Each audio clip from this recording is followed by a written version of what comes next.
Well, greetings. I am David Kong, the founder and principal of DEI Advisors. We are a nonprofit organization dedicated to empowering personal success. We are delighted to welcome Dr. Kaye Chon to our show today. Professor Chon is the Dean, Chair, and Walter and Wendy Kwok Family Foundation Professor of Hong Kong Polytechnic University's School of Hotel and Tourism Management. He has received numerous awards and accolades, including the United Nations World Tourism Organization's prestigious Ulysses Oak Prize, which is often referred to as the Nobel Prize in Tourism. He has published over 200 papers in international journals and professional publications, and has authored or edited about a dozen books. Dr. Chon, welcome to the show. Thank you. Thank you for having me. Well, I'm delighted to have you, Dr. Chon. Let's start with your career journey. I know you were educated in the United States. You received your bachelor, master's, and doctorate degrees here in the United States. You've also taught here at several universities. But can you tell us how you ascended to your current role and some of the key learnings along the way? Yes, I grew up in my native country, Korea. When I was about 16 years old, somehow it occurred to me that a profession in hotel management would be something I would be interested in pursuing, simply because I wanted to see the world. And of course, it was days before Google or Wikipedia. I was looking at world map, and I was curious how many countries are there in the world. I started counting them, and then I thought there were 114 members of United Nations at the time. I thought that, well, in my life, in my career, I want to see at least maybe 100 of these countries. And I was thinking, what profession could lead me to pursue my aspirations? When I heard about hotel management, I thought, oh, this is something interesting. Such studies were not available in Korea at the time. So I decided to go to US, and then I pursued my degrees. And in between my bachelor's and master's and PhD, I also worked in the industry, in various jobs in hotel industry. One for economic necessity to support myself, but also to gain more practical experience. I think looking back, it was such a very invaluable experience.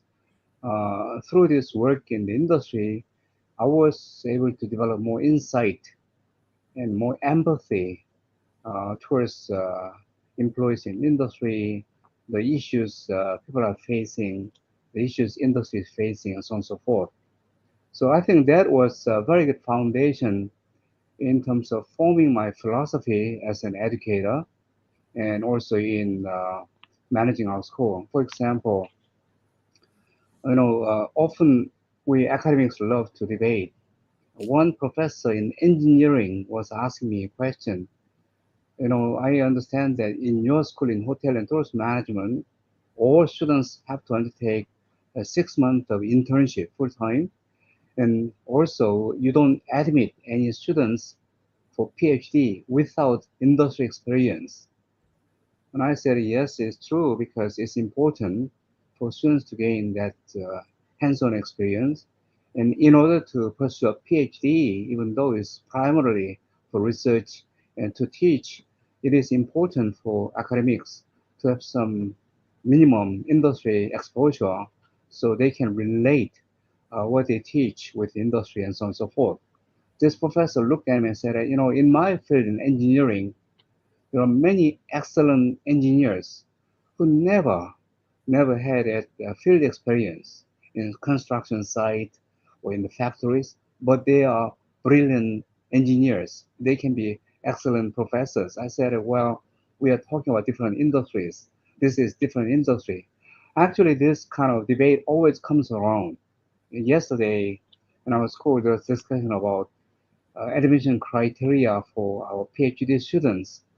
There was one faculty member who said, if we lower that industry experience a little bit, we could perhaps attract high caliber students from leading universities around the world. I said, well, we have to debate about this, but even if we cannot admit students from the top universities, even if we can admit students from a little lesser universities, I think to me it's important for these candidates for PhD to have some solid industry experience.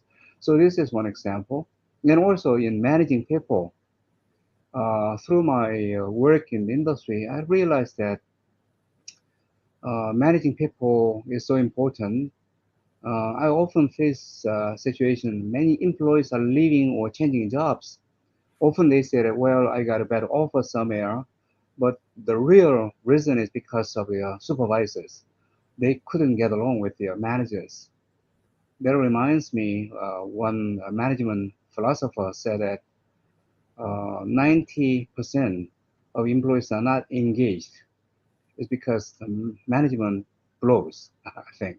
So, so I think these are the very valuable lessons I acquired through the field experience in the industry. And then I started teaching, and then I taught in three universities in the United States, and then last 23 years in Hong Kong. Yeah, you were at UNLV and University of Houston and Virginia Tech, right? Right. Yes. Wow, that's wonderful experience. But you've been at Hong Kong Polytechnic University now for 23 years. Yes. And many people would credit you for having transformed the school. It's rated the number one school in the world for 5 years in a row. And there were several ratings, several ranking services that have ranked your school as number one. It's simply phenomenal. And we really appreciate your leadership and how you transformed the school. But can you tell us your experience and how you did that? Yeah. Well, as you said, prior to coming to Hong Kong, I was a professor at University of Houston Hilton College of Hotel Management. One day, a headhunter called me about this position in Hong Kong. I said that I think maybe they might have thought that I'm from Hong Kong, but in fact, I don't speak word of Chinese. That's how the conversation started. And I was not interested in making such a move to another place. But the former president of Hong Kong Polytechnic University, he personally got involved. He made several visits, personal visit to me. And one time he brought his wife to persuade my wife also. And among many things, I was very intrigued to think about this because in the perspective of hotel and tourism industry's development, I always say that there have been three stages of development. The first stage was European wave. It started in Europe, like in hotel and tourism school. The world's oldest school is EHL, Lausanne Hotel School, established in 1893, I believe, and long established. So they were uh, leading the field of hospitality management in many, many ways, professionalizing the field and setting the standard for the industry and so on and so forth. And then the pendulum moved to US with American Wave, Cornell, Houston, UNLV, and Florida, and all these universities were leading hospitality education, especially with American hospitality businesses becoming more multi-units and multinational. So not only learning about professional skills, it was important to for students to acquire business skills, whether that's strategic management, marketing, finance, and human resources management, and so on. So I think this American model of hospitality education was embrace more business into the practice of hospitality.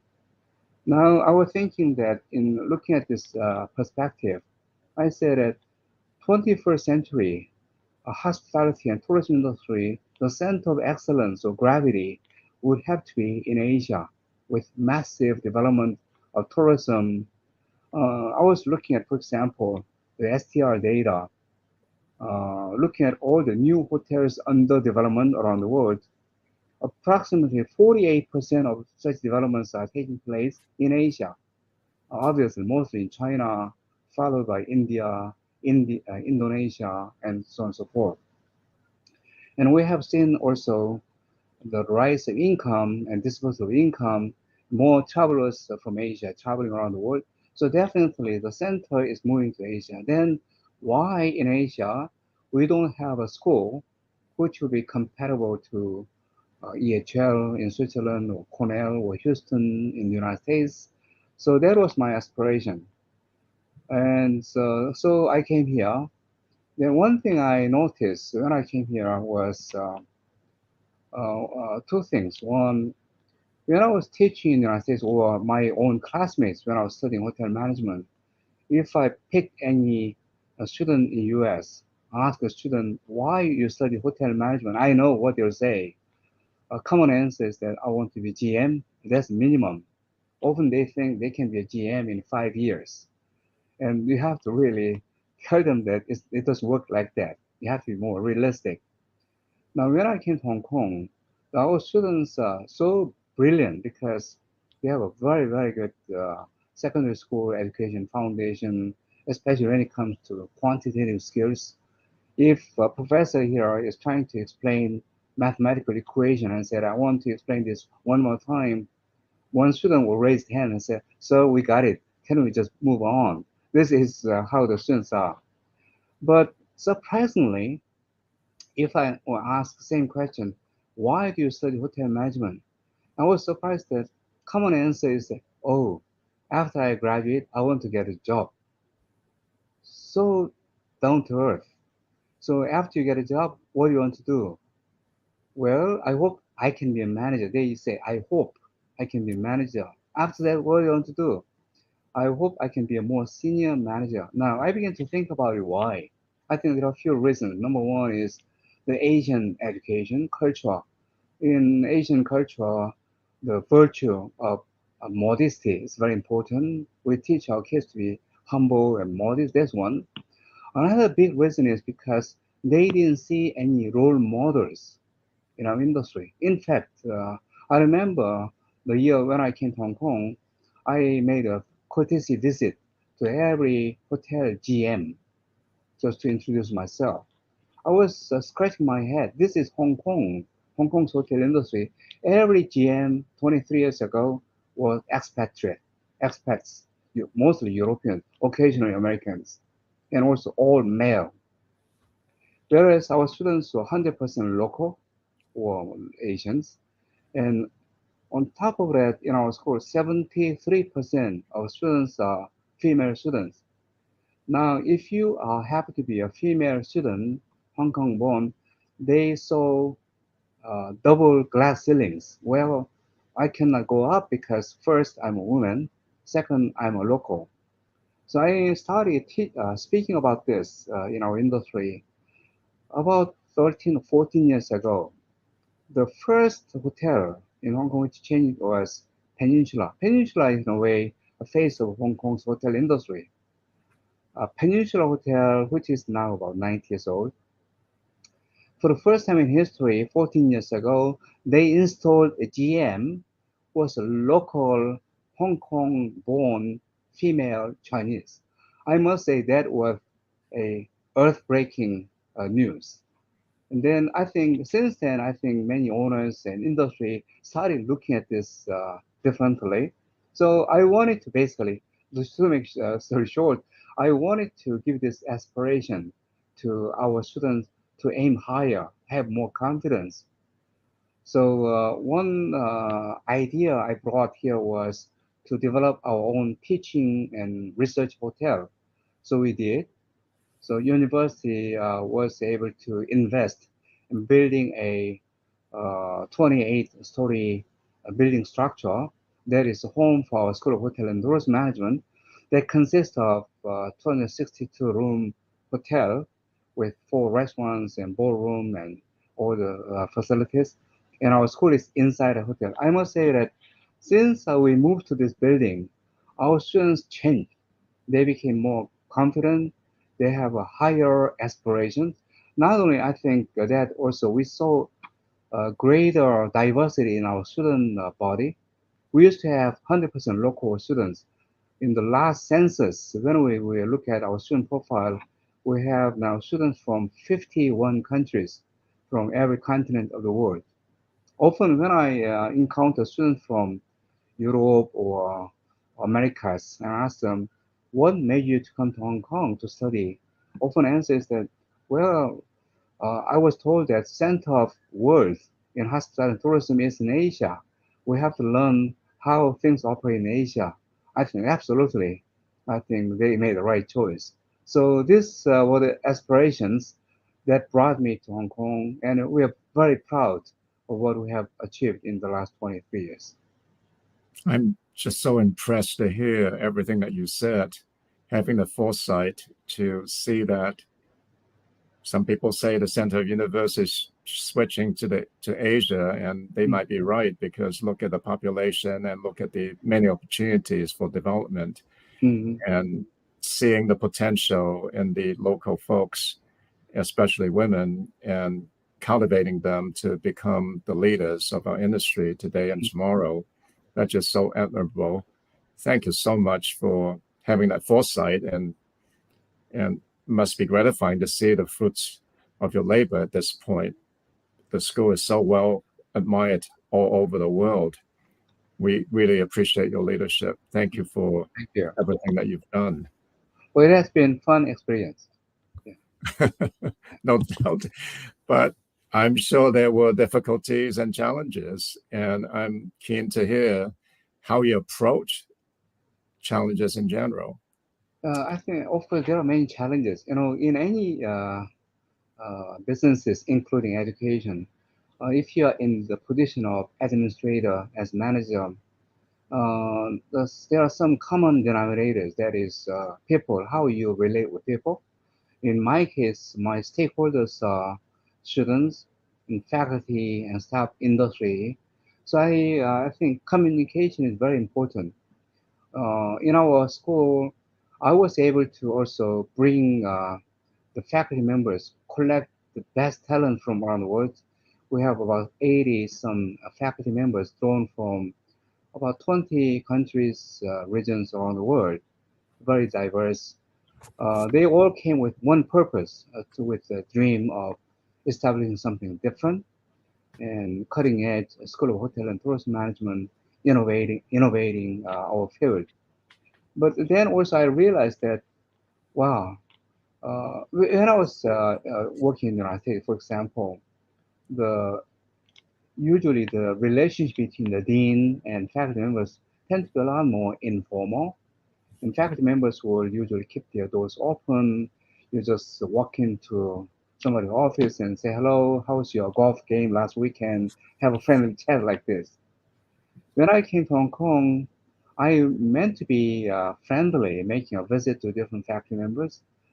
There was one junior local faculty member went to a more senior one and said, this new leader in our school came, and he often comes to my office. I don't know why he keep coming to my office. Maybe he's coming to inspect what I'm doing. When I heard that, I felt, oh, wow, this is shocking. This is different culture. So I shouldn't do that. I stopped doing it. And then there's one European faculty member speaking to another European uh, faculty member saying that, this guy came a year ago, but he never bothered to come visit my office. Maybe he doesn't even know where my office is. Now, one is complaining that I am visiting, one is complaining I'm not visiting. What do I do? The lesson I learned is that, you have to deal with different people in different ways. You have to customize the way of managing different members of faculty and also students. So these are the examples of lessons I learned. I believe in communication. So in our hotel icon building, our school part of the building consists of 8 floors. Every day when I come to school, I have one goal. Despite how busy I am, I spend the time to walk through all 8 floors. This is what I call management by walking around.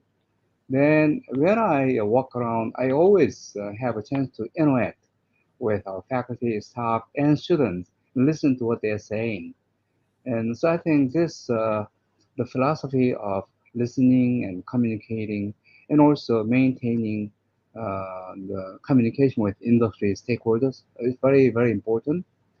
So these are many lessons. These are among the lessons I've learned in my 23 years. That's absolutely outstanding. One of my favorite books is Seven Habits of Highly Effective People, and one of the habits is seek first to understand.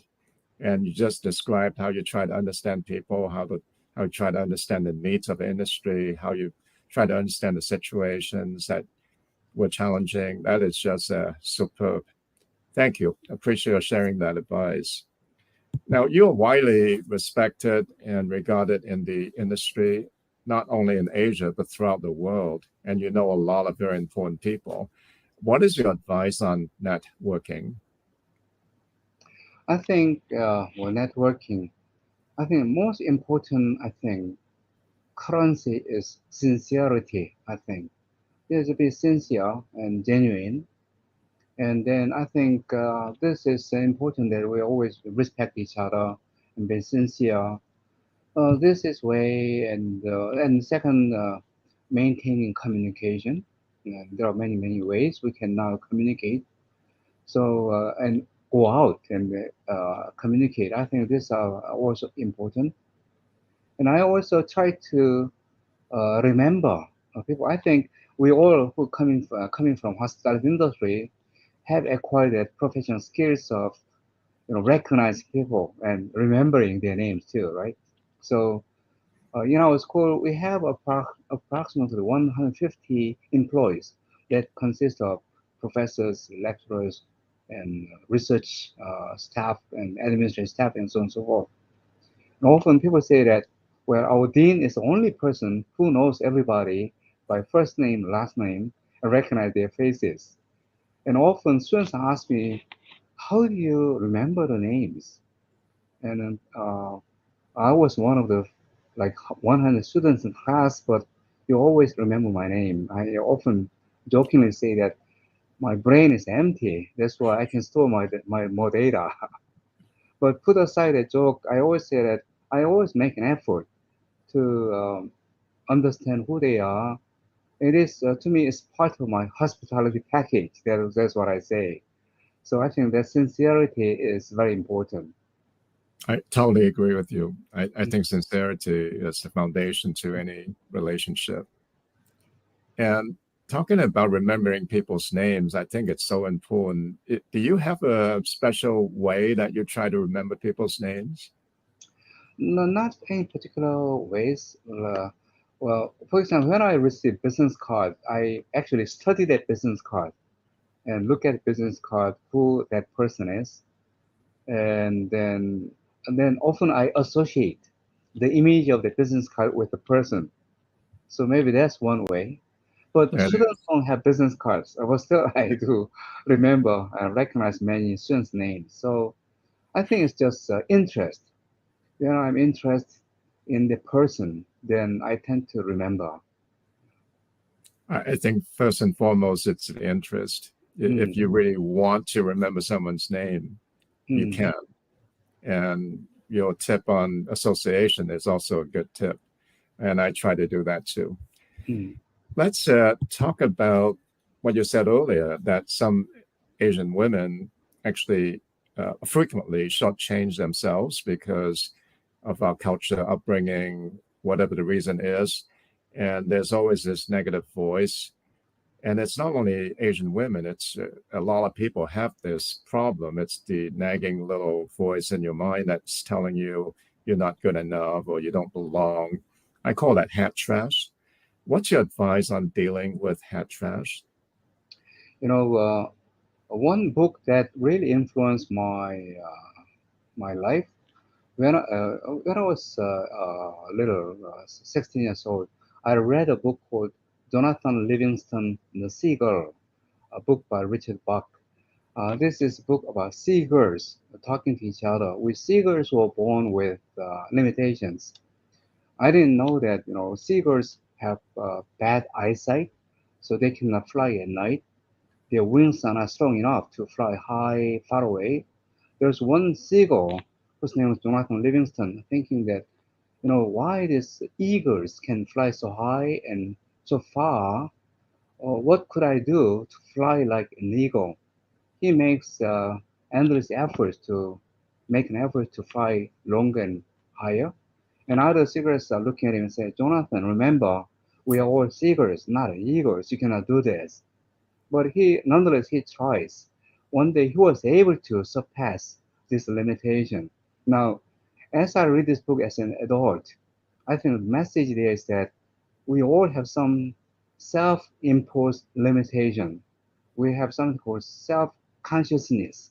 So we have to overcome that self-consciousness, self-imposed limitation. So I think it's important that we empower us. That I often say to our students that the most important word in life is passion. If you are passionate for what you do, there will be no excuse. We often say, I cannot do this because of this or because of that. But that because will disappear one by one if you have a passion for what you're doing. I totally agree. If you have passion, you can overcome so many challenges and difficulties. And I love that story about the seagull. It's so inspiring. I'm going to remember that. Mm. Very, very good. Now, you've met a lot of very accomplished leaders in your time, and you must think about them. There's some qualities that we try to emulate. What are some of the most important qualities of a leader in your mind? I think there are among many things, among people who I admire and learn from, often the ability to think out of the box, and also how they create a vision, have a foresight and create vision, and communicate that vision with their peers and then their co-workers, and then share the vision so everybody will endorse and support the vision. I think that's very important.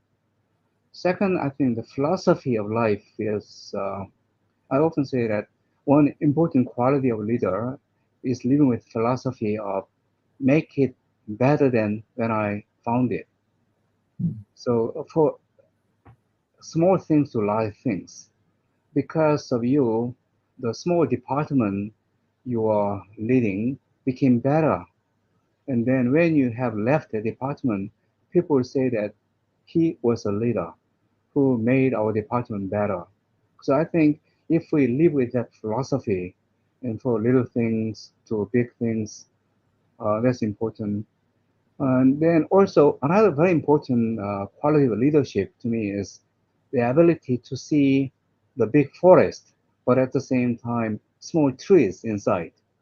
I worked with many managers, supervisors who are so good in looking at many, many details, but cannot see the big picture. And often they are called micromanagers because they cannot see them. So I think that ability to see the forest, but also the trees inside, that's also very important quality as a leader. I absolutely love the three things that you talked about. It's just so powerful to leave things in a better place. That's something that I try to remember all the time. If you take over a job, leave it in a better place. Hmm. It's so important. And to be able to think out of the box and have a bold vision and be able to communicate that in such a powerful, inspiring way that others will feel passionate about your passion, about your vision, that is also such an important quality. I just absolutely love it. Thanks for sharing that. We talked about habits earlier, and there are so many habits that I admire that people have because the habits eventually become second nature to you and you become that person. And the 7 habits of highly effective people, be proactive and think win-win and sharpen the soul. These are such great habits. In your mind, what are some of the habits of highly successful people? Uh, I think determination is very important. And for me, as an example, I get up at 6 a.m. I always get up at 6 a.m. I have body clock. It is 6 a.m. You have to get up. Regardless where I stay, why I get up at 6 a.m. is because I need to go to the gym the first thing in the morning. Uh, in my life, I always try to stay fit and healthy. But in the process of building our own hotel, it was an 8-year process from conceiving the idea, communicating this idea, raising the funds, and then coming to opening of the hotel. It was a very long process. That was the most stressful time.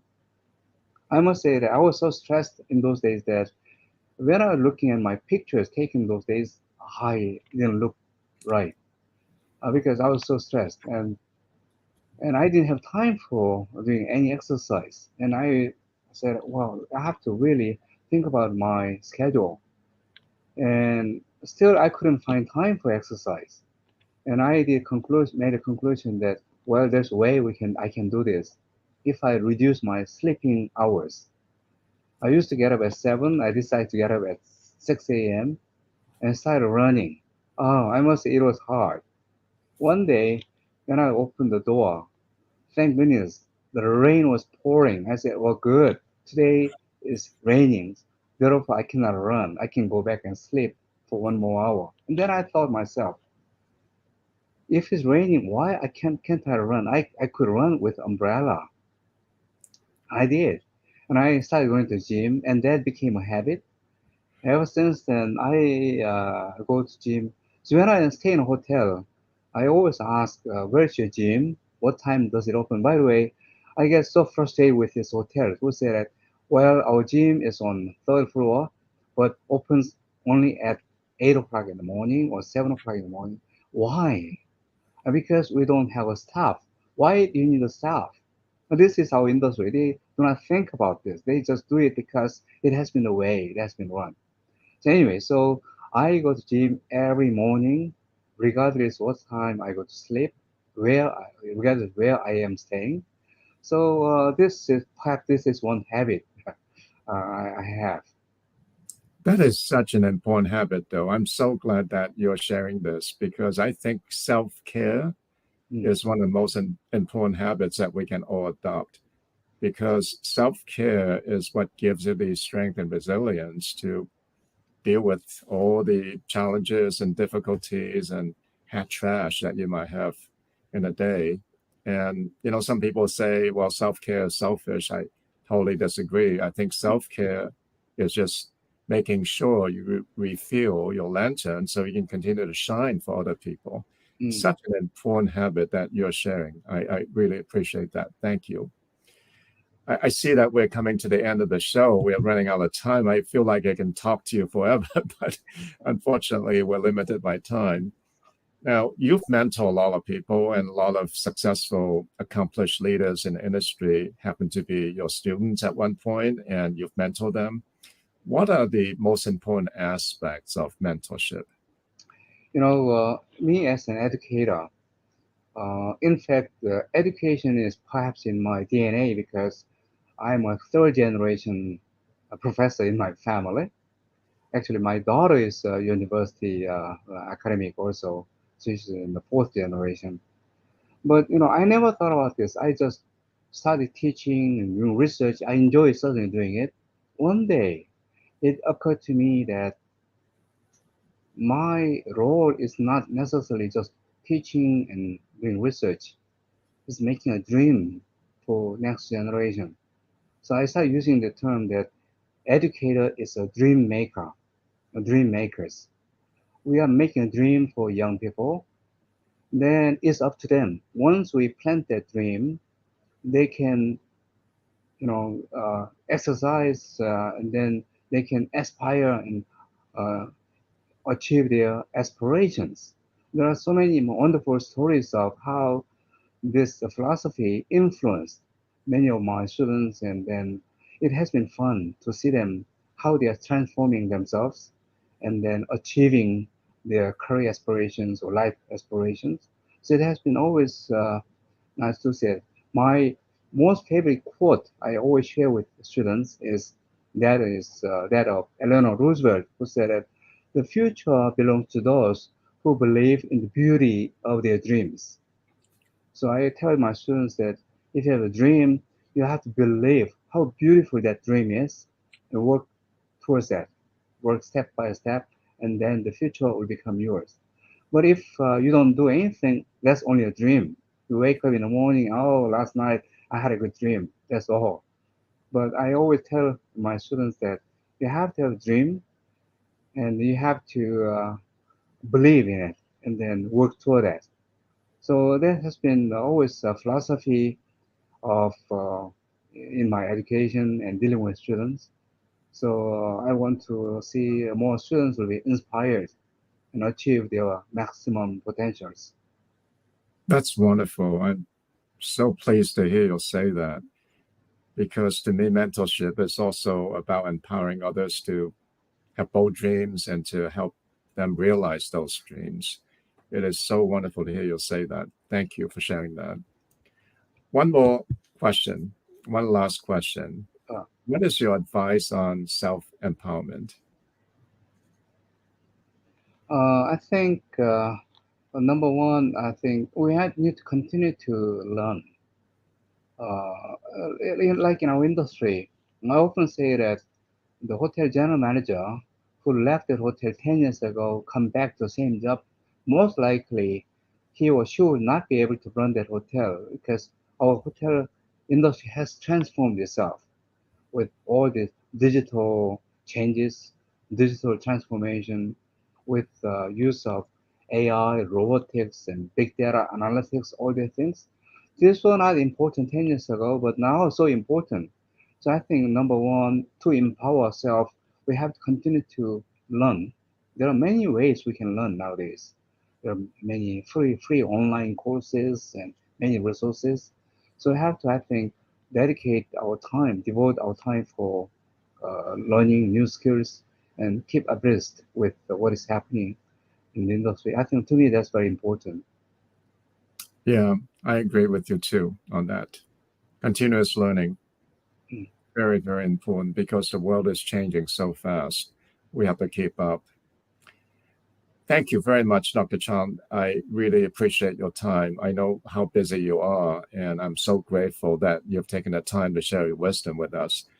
Your perspectives, learnings, advice, they're so valuable. Thank you. Appreciate sharing them. Thank you for having me. It has been a pleasure to talk with you. I hope to meet you in person and soon. I hope that day comes very soon. Okay. And to our audience, if you enjoyed the show, I hope you would join us on our website, deiadvisors.org. We hope to see you there.